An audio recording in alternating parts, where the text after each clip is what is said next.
একটি প্রাসাদ যা এক সময় ছিল শক্তির প্রতীক, একটি রাজপ্রাসাদ যার দেওয়ালে লুকিয়ে আছে শত বছরের ইতিহাস।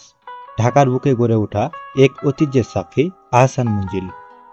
কিন্তু এই প্রাসাদের দেওয়ালে ফাঁকে ফাঁকে কি আজও বেঁচে আছে সেই জমিদারির কাহিনী? এখানে কি সত্যিই ঘটেছিল ইতিহাসের সবচেয়ে বড় কিছু চুক্তি? আর কি এমন রহস্য লুকিয়ে আছে এই গোলাপি প্রাসাদের ভিতরে? আজ আমরা প্রবেশ করছি সেই প্রাসাদে, যেখানে রাজা জমিদারদের গল্প, বিলাসবহুল জীবনযাপন এবং সেই অতীতের এক অদ্ভুত রহস্য যা আপনি আগে কখনো শুনেননি। তাহলে চলুন দেখে আসি আহসান মঞ্জিলের অজানা সব অধ্যায়। ঢাকার বুকে এক অন্যান্য স্থাপত্য যার প্রতিটি দেওয়ালে লেগে আছে ইতিহাসের ছাপ। এটি শুধু একটি প্রাসাদ নয়, বরং এক সময়ের শক্তিশালী নবাব পরিবারের কেন্দ্রবিন্দু। চলুন ঘুরে দেখি ইতিহাসের এই অন্যান্য নিদর্শন আহসান মঞ্জিল। ঢাকার সদরঘাটের কাছে বুড়িগঙ্গা নদীর তীরে অবস্থিত এই ঐতিহাসিক প্রাসাদ। আহসান মঞ্জিলের ইতিহাস শুরু হয় 1830 সালে, যখন জমিদার শেখ এনায়েতুল্লাহ এখানে একটি প্রাসাদ নির্মাণ করেন। পরে 1859 সালে ঢাকার নবাব খাজা আব্দুল গনি এটি কিনে নেন এবং নতুনভাবে পুনর্নির্মাণ করেন।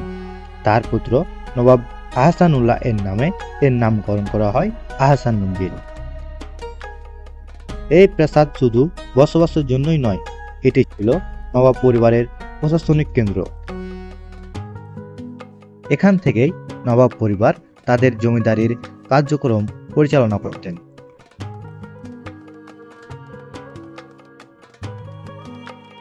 এক সময় ঢাকার সব থেকে উঁচু ভবন ছিল আহসান মঞ্জিলের এই উঁচু গম্বুজটি।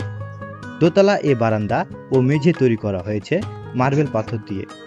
প্রাসাদের ভিতরে রয়েছে খাবার ঘর, লাইব্রেরি, দরবার হল, জলসা ঘর আর বিলিয়ার্ড খেলার জায়গা। আর প্রাসাদের দোতলায় রয়েছে অতিথিদের থাকার ঘর, বৈঠক ঘর এবং আরও কিছু বসবাসের কক্ষ। প্রাসাদের সামনে রয়েছে খোলা মাঠ ও সবুজ ফুলের বাগান। আহসান মঞ্জিল ভবনের সবচেয়ে বড় আকর্ষণ হল জাদুঘরের সংগ্রহশালা। মোট 4077টি নিদর্শন রয়েছে আহসান মঞ্জিলের ভিতরে। 23টি কক্ষ উন্মুক্ত করা হয়েছে পরিদর্শনের জন্য। 9টি কক্ষ সেই নবাবদের মতো সাজিয়ে রাখা হয়েছে। প্রতিটি কক্ষের নিদর্শন আপনাকে নবাবী ইতিহাসের কথা মনে করিয়ে দিবে। আহসান মঞ্জিলের প্রদর্শনের জন্য রয়েছে নবাবদের পরিচিতি ও বংশতালিকা।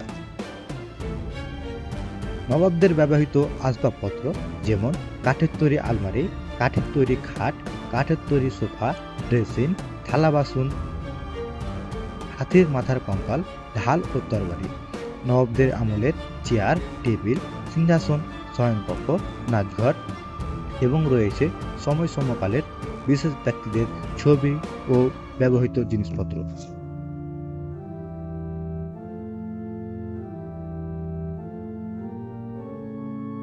1872 সালে এক ভয়াবহ টর্নেডোতে আহসান মঞ্জিল মারাত্মকভাবে ক্ষতিগ্রস্ত হয়।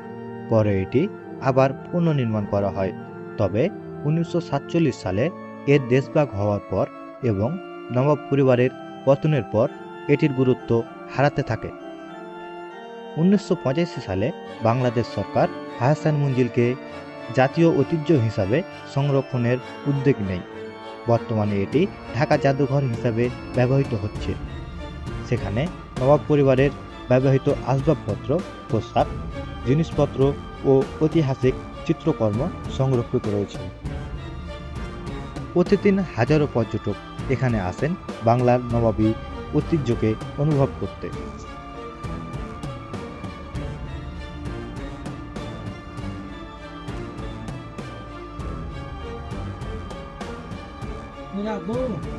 বাংলার ইতিহাস ও ঐতিহ্য এবং অজানা কিছু তথ্য জানতে মাতৃভূমি বিডি চ্যানেলটিকে সাবস্ক্রাইব করবেন।